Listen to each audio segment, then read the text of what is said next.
It's the 12th of September, Rabbi Furst, Pierke Avos. Okay, good morning again. This is Rabbi Shlomo Furst, as Lou mentioned. We are currently learning Pirkei Avos, the sixth parak, the ninth brisa there. Let's see. Should we start straight in with our new document? Let me put that on the screen. I think you have a new document there available. Let me see where I'm going to get this from. I have a document that has a bunch of paragraph numbers on it. It doesn't seem to be the same as the one you have. Yeah. I mean, that was the one I put on the screen was the first document. I'm going to put the second document on momentarily. That is the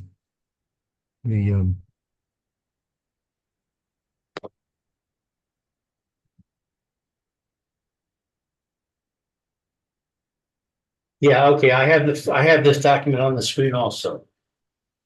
oh, okay, very good.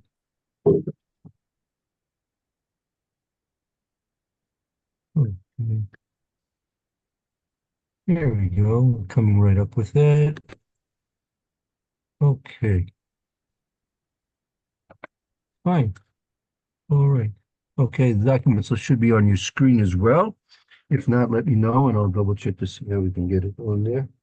Yeah, I see it. Good, Baruch Hashem. Okay, this now, so again, based on the questions that the Maharal asked, as we saw, and that was our first document, the questions of the Maharal on the Maisa of Rabbi Yosef ben Kisma, that he was encountered by a certain person along the road, and he gave him shalom, and he returned to him shalom. The fellow asked him, maybe, Rabbi, you want to live with us and come to be with us in my town? He said, and he would give him all the great wealth and riches. And Rabbi Yosef ben Kispa said no, because the only thing that really is worthwhile, not only that it's worthwhile, the only thing a person possibly can take, the only thing a person can possibly take to Olam Haba is Torah and Ma'asim Tovim. So all the world's riches will really amount to nothing in the end. Ultimately, it won't amount to anything at all. So he was not willing to take up the offer.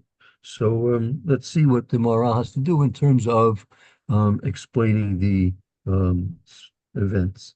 Okay, that'll bring us to paragraph number 2. This is again Derech HaChaim, the Maharal Miprag's parish on Pirkei Av. Perush Zeh Ma Shamar Shehaya Mehalech B'derech Yechidi.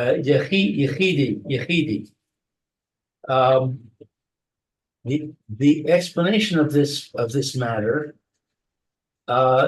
what it is said, that it is from the portion of the way of the individual. Well, again, the parish davar zeh ma sha'omer, the explanation of this thing is that which was said, and it's like a quote, Shahaya Mahalek b'derech yichidi, that he was walking on the road by himself. Meaning, Rabbi Yosef ben Kisma was apparently all there walking alone by himself. Meaning, we know there's a halacha, and we learn this out from Yaakov Avinu. An Adam Chashiv should not be walking along the road by himself. He should not be on a journey on his own. He should have a escort, right? That that's something which is a halacha. And as I said, we learned that out from Adam, not from Yaakov Avinu. Yaakov Avinu, when he went over to get the Keli Hachim to Tani, and he was encountered by the Sar Shal Esav, right? He was attacked. And we learn out that the halacha that an Adam Chashiv, meaning primarily a Talmid Chacham, should not be alone on a journey. You should have an escort, right? So you have to wonder, why he was in fact walking alone by himself. Number one. Right. The hare who mechiyuv lasok bisora kasher hu yechidi kamo she'amru in the Seches Aruvin Nun Dalid Ayin Olive Amar Rebbe Yehuda Yoshua ben Levi Hamehalech Baderech Ve'ein Lo Levia Yasok B'Torah Shne'amar Ki Levias Chain Haim the Rosh Cha Ukule. So let's see. This is a long sentence, and we see he was obligated to be involved in Torah when he was alone, like as that it is said in Maseches Eruvin. It was said by Rabbi Yoshua ben Levi, when one travels on the road and is not, for him, he doesn't have anybody escorting him. Right, very good. He should. Right, he has no escort. When a person's on the road on a journey by himself without an escort, he should be immersed in Torah, as it says. Right. When you're escorted, grace by grace, when you're escorted gracefully. Well, here the Livius Hain, this is a pasuk in Mishlei, that it'll be he Livius Hain the Roshecha. It'll be for you a glorified crown upon your head. And that'll be referring to Divrei Torah. You'll be escorted by a crown on your head. Okay, I see. Okay, so what did we just say? We just said that we see that he should be learning Torah.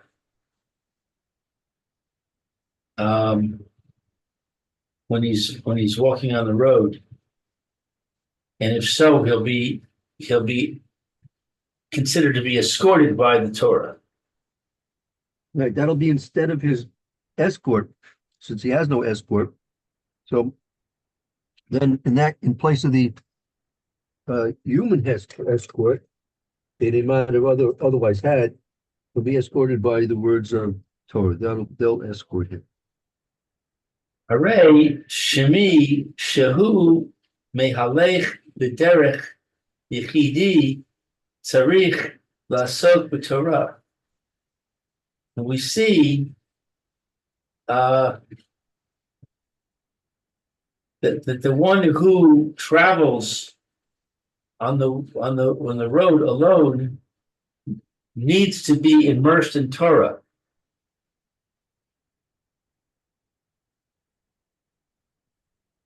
Okay, that's the first point. That's the first point here.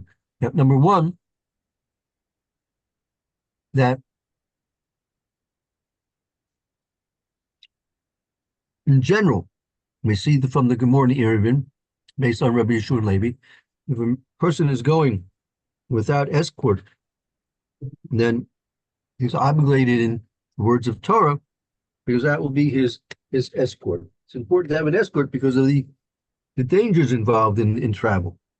So he should have an escort.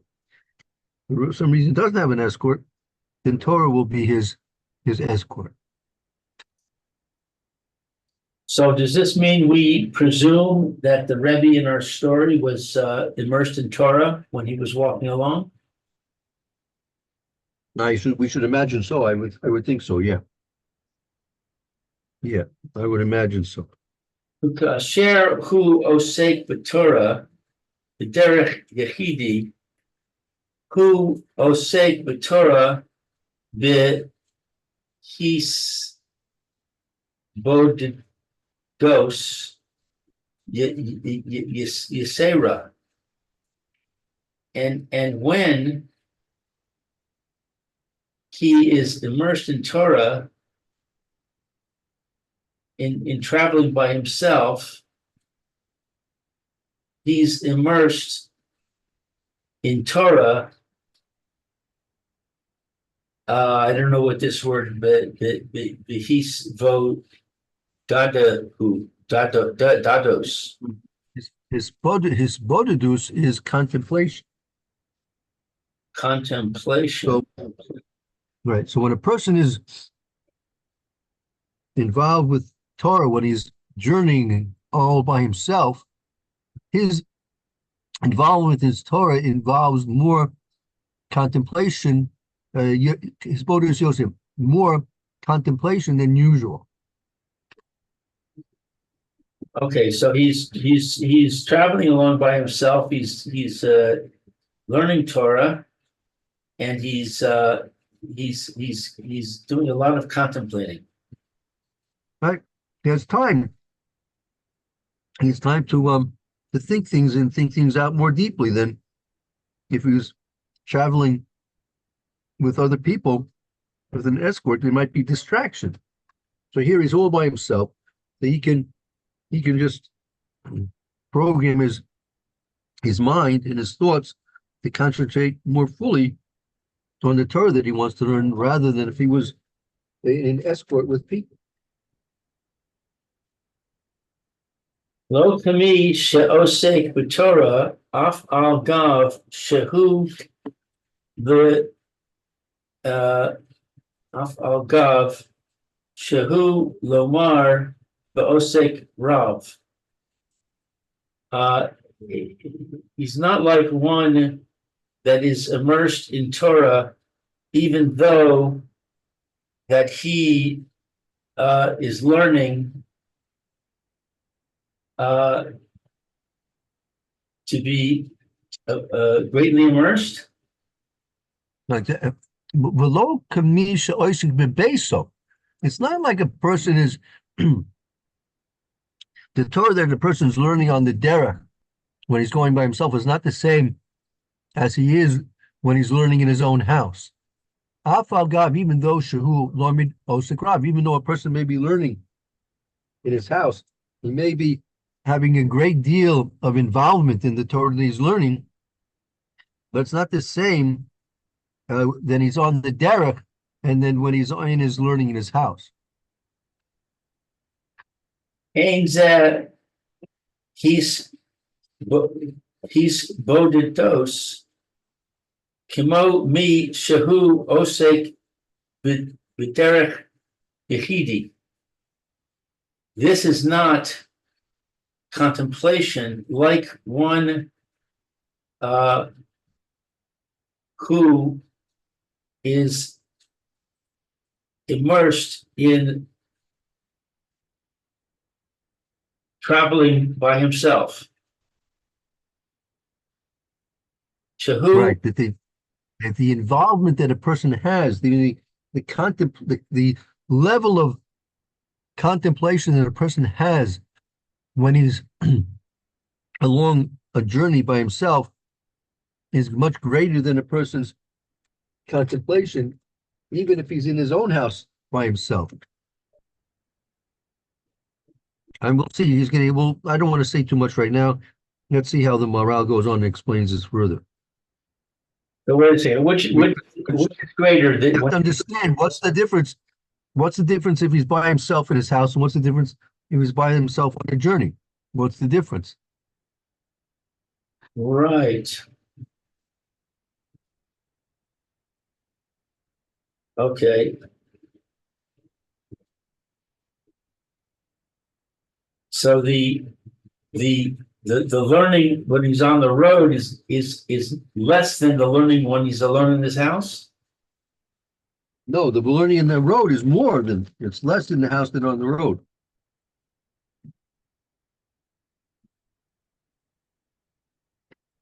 There's more concentration. It's more. There's more contemplation. There's more contemplation when he's on a journey by himself than he's in the house. Okay. Shahu misboded legamre umitoch ze machshevaso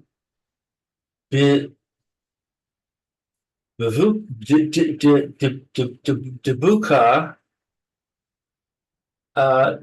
b'Torah legamre. That he contemplates completely, and within this, his thinking. What is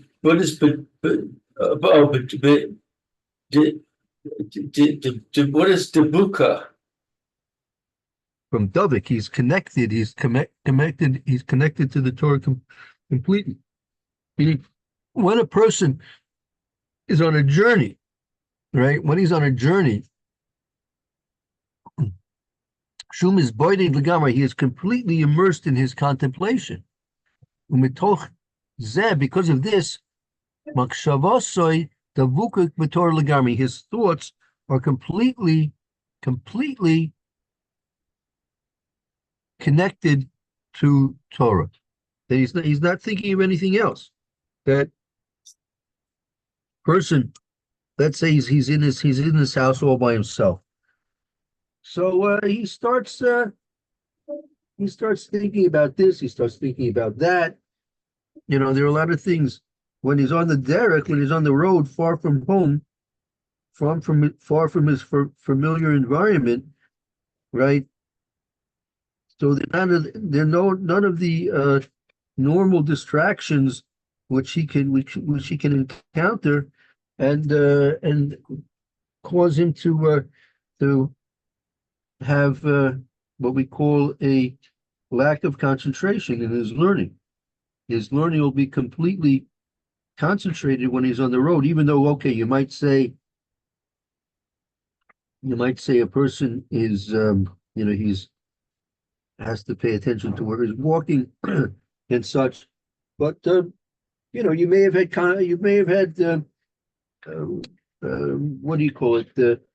It's the experiences yourself. You're out there on a hike all by yourself, and it's just like you and the Rabboni Sholem, right? Just you and nature, as they say, right? But Lahavdil, not nature is the Rabboni Sholem.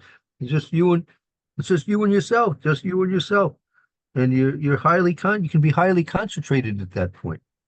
Whereas even in the house, if you're by yourself, but you have all your familiar surroundings to distract you. Whereas if you're in a situation where you're on the road on a journey all by yourself, that there's no distractions in general. I mean, there could be things along the journey that will distract you, but there's in general no distractions that you have. You're free from all the normal distractions of your normal environment.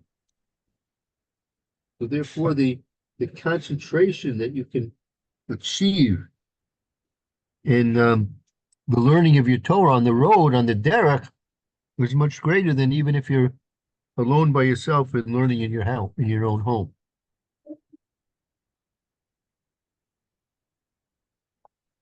So, how do we integrate this with the idea of the escort. It seemed like we were saying it's not really so good to be traveling by yourself. You really should have an escort. Now it seems like we're saying, but if you don't have an escort, the Torah becomes your escort, and you can reach higher levels of contemplation. So, are we saying it's better to be without an escort, or better to be with an escort? No, well, in terms of halacha, right? That was what we quoted.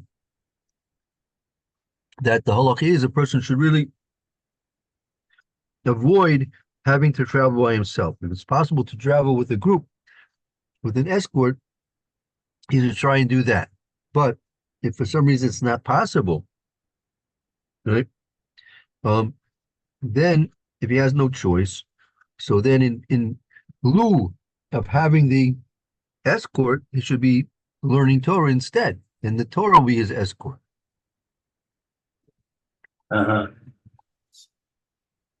Okay. Amar Lashon Mehelech B'derech V'lo Holech B'derech. And he says an expression of traveling in the way, and not traveling in the way. So we have to be careful here. He's making the Maharal is making us think about this. It says the expression was mahalech b'derech, and it didn't use the expression hoilech b'derech. So now I'm not so great in grammar, right?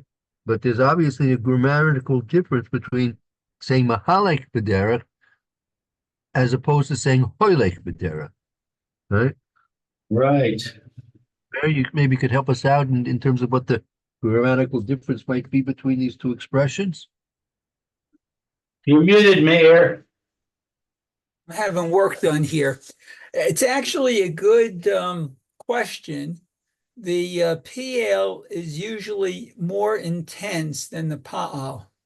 So maybe Mahalik, he's more like we said before, he's more concentrating on his learning and being a bit more careful how he's walking than someone who just Holech is more like you're walking to the store, you don't necessarily pay much attention to your surroundings necessarily. And I think that's like a casual, yeah, like a more casual. casual. Yeah. So I think that's the major difference. One's more intense, one's casual. Okay, let's go with that. That sounds good to me.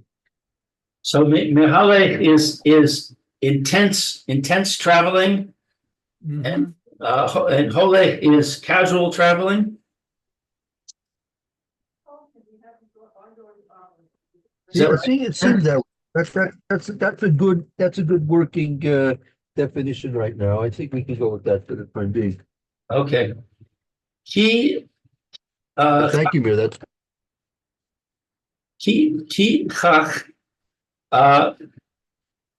halashon me halech me halech b'derech ve'ein lo leviyah.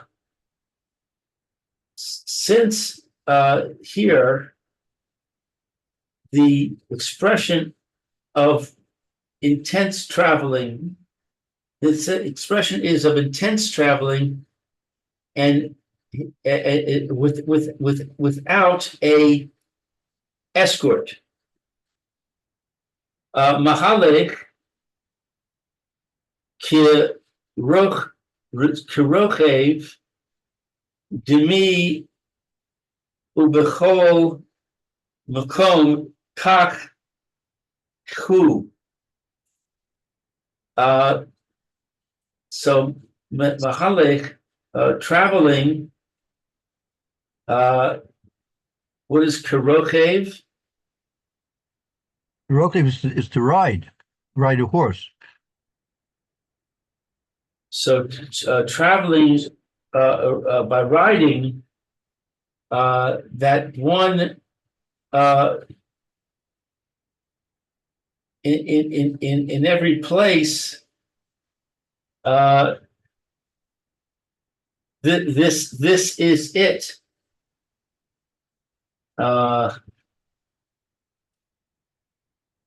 Ki holech sham The phrase mahalek, is, as we said, a more intensive type of a traveling. That it's something when a person's riding, you use that expression, the person's riding. Riding is a more intense way of traveling, just walking. Riding is usually not a casual thing. You have to control the horse, moving in high speeds.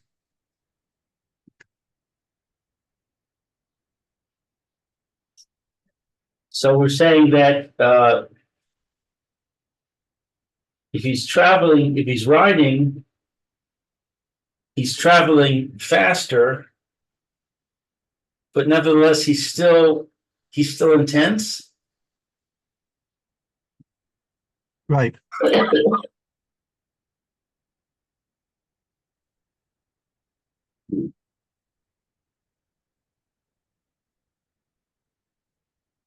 Let me read on a little bit and see if it makes more sense in context. Ki holech sham hato. He's or who about Nehale Eno Torah Toar.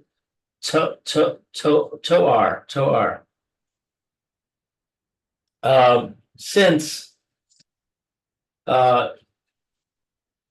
traveling there, what is Toar? That this is a grammatical expression, shame Torah, right? Shame Torah is like it's considered to be a noun. Is that right? Shame Torah? It's a good question. I thought it was an adjective, but it can't be. Oh, because holek is a verb. I don't know. Let me see. I don't know if I have it in the dictionary. I'll look it up while we're discussing this. Yeah, go ahead. Okay, so since I guess what the word holech is a noun or an adjective, it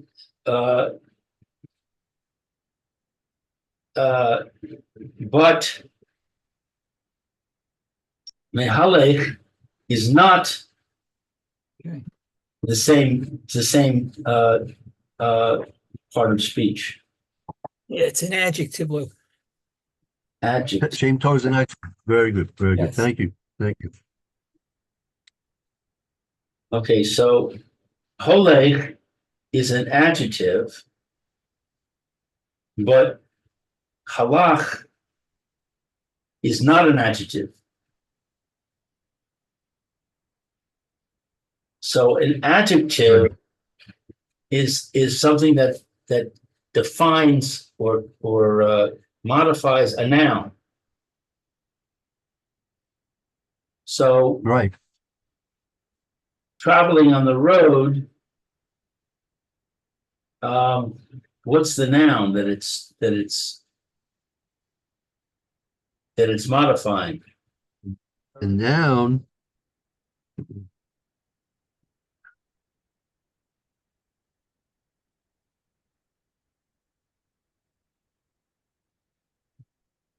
Is it that it's modifying the word travel? It's saying that it's how he's traveling. He's traveling casually, or he's traveling intensely. Well, again, the phrase was mahalek b'derech yichidi, right? Right. Mahalek b'derech yichidi. So derech yichidi. So derech would be the noun. And Yechidi that's also kind of modifying the noun. But Mahalek B'der, he was on a he's not saying like he was really, I think he's trying to change our understanding of what we superficially thought what was going on here. Maybe, I mean, we would normally say Mahalik B'der, he was traveling along the way by himself. He was traveling along the way by himself, but that doesn't seem to be the way the Maral says grammatically this is coming out. It's more or less a whole statement of his situation, meaning he was Mahalik B'der Kachidi. He was on a lonely journey. He was like on a lonely journey. That's different than saying he was walking alone by himself, or he was walking alone. Walking by him, he was walking alone. He was walking along the way by himself. Okay, but to say that he was on a solitary journey, that's a little bit different. A little bit different understanding. Right. Umipnei b'di koso b'Torah b'derech he gorem she'amar im ata nosein li kol kesef zahav sheba'olam kule. And because, what is this word? Devi koso. His devekas is his connection, right? His connection. The Torah. Because of his connection to the Torah, along the way. On the way, it causes him to say,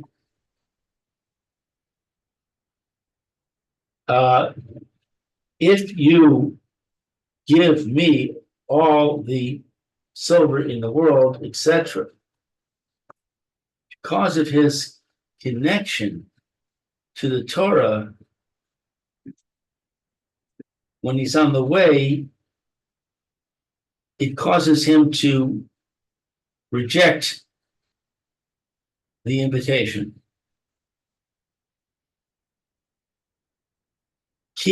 Also, he's explaining, the morale explaining because of his connection to Torah along his journey. This caused him that he said, even if you would give me all the kesef and zav in the world, he wouldn't accept the offer. Meaning, don't think. I think he's saying like this. We shouldn't think that that this was an easy thing to say no to, right? Person offers you a tremendous amount of wealth and riches,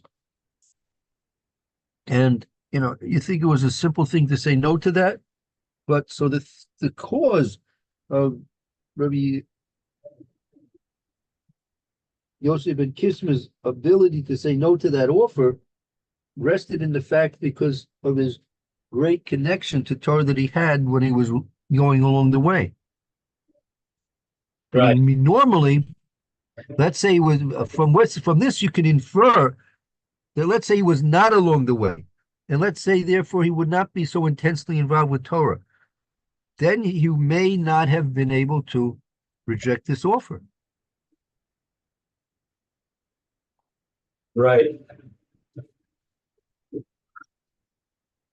Ki me'achar shekol kach ki misvoded b'derech b'Torah ki davak the Torah legamre, because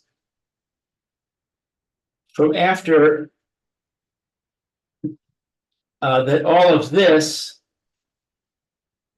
he was contemplating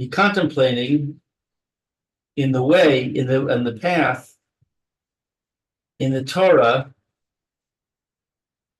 He was connected to the Torah completely. Ad shelo ratzah the hifrad min haTorah afilu im yosnu lo kol kesed v'zahav sheba'olam, until that he did not want what is this word, the hafrod, To separate. to separate from the Torah, even if he would give to him all the money in the world, all the silver and gold in the world. Right. So this is apparently coming a little bit more clear here. Exactly what I was saying. Because of the necessity, since he was walking along the way on a journey, he was on a solitary journey. And because he was on a solitary journey, that required him to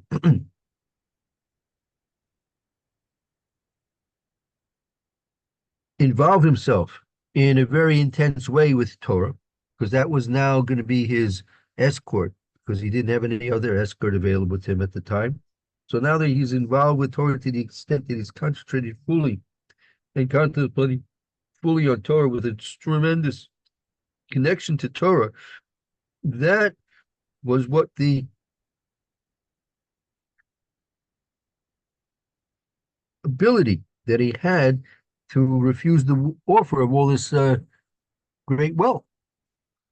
So much so that he was able to say, even if he would be offered all the riches of the world, he would not leave Torah.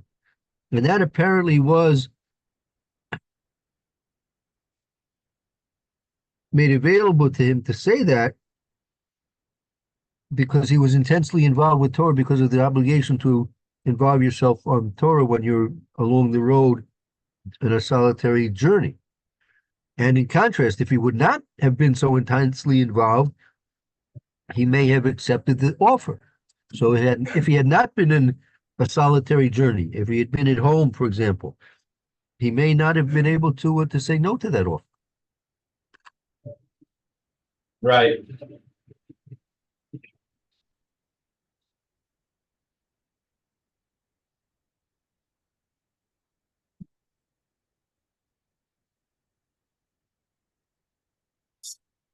But we still don't really, we still haven't answered any of our questions about, why are we assuming, for example, why are we assuming that Ad shelo ratzah lehifrad min Torah?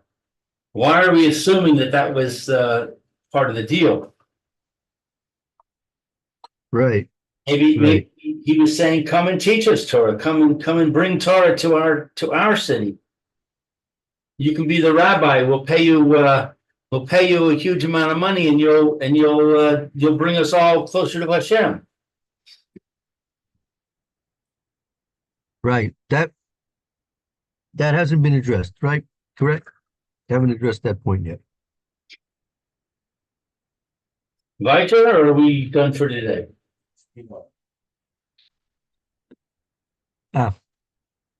Yeah, good point to stop. So that brings us to paragraph number 5. Okay, thank you, Rabbi. Fine, very good. Thank you. Thank you, Lou. Very good. Thank you for the reading. And we'll continue soon with the Mr. Bruce here.